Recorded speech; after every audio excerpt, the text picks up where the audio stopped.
uyu ni umwana ukomeje kwamamara, ukomeje kuvugisha abantu hano ku mbuga nkoranyambaga, ukomeje kuvugisha abantu benshi ndetse n'ibitangazamakuru byinshi biri kumuvugaho. Ese uyu mwana afite impano gatiki? Abantu benshi bari bamwe muzi ko abantu bagira ayabo, bamwe bari kuvuga ati ese umwana yaba ari inzara, se uyu mwana ni urumogi ngo ryaba ari itabi yanyweye?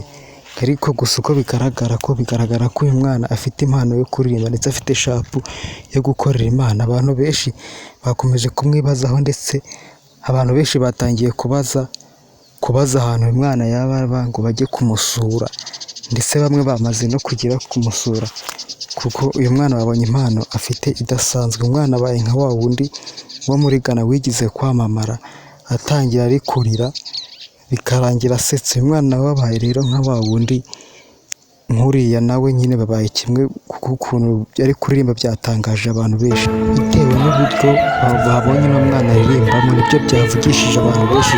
Bamwe batangira kwibaza ati ese ni inzu yaba ari inzara, ese byaba ari itabi ryinshi?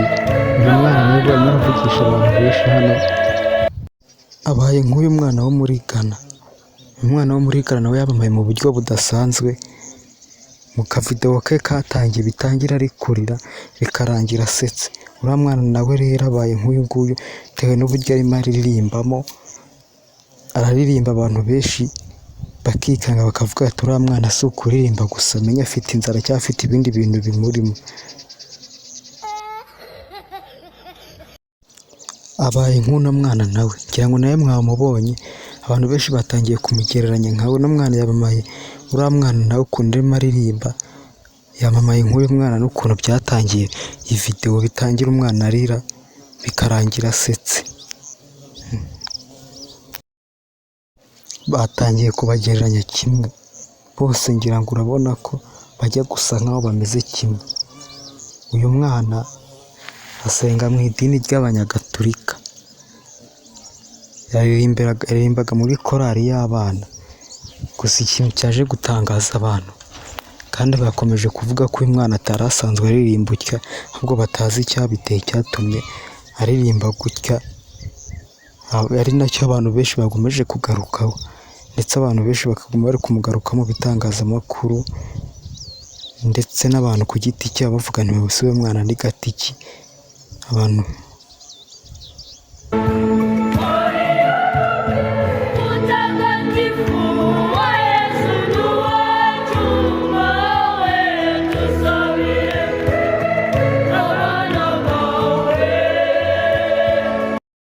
njye wumvaga Resibona Boy nk'ibisanzwe, nkomeje kubashimira wo kurikira Resibona Boy, ndetse nawe wakoze subscribe, kandi nawe niba utarakanda subscribe ndagushishikariza gukanda subscribe, kureba hasi handitse subscribe kuri iyo buto ukemezaho, ndetse ugakanda no kunzogera kugira ngo atazagira ikiganiro cyongera kugucika. Kandi ndabakunda, Imana ibarinde, mugire akazi keza.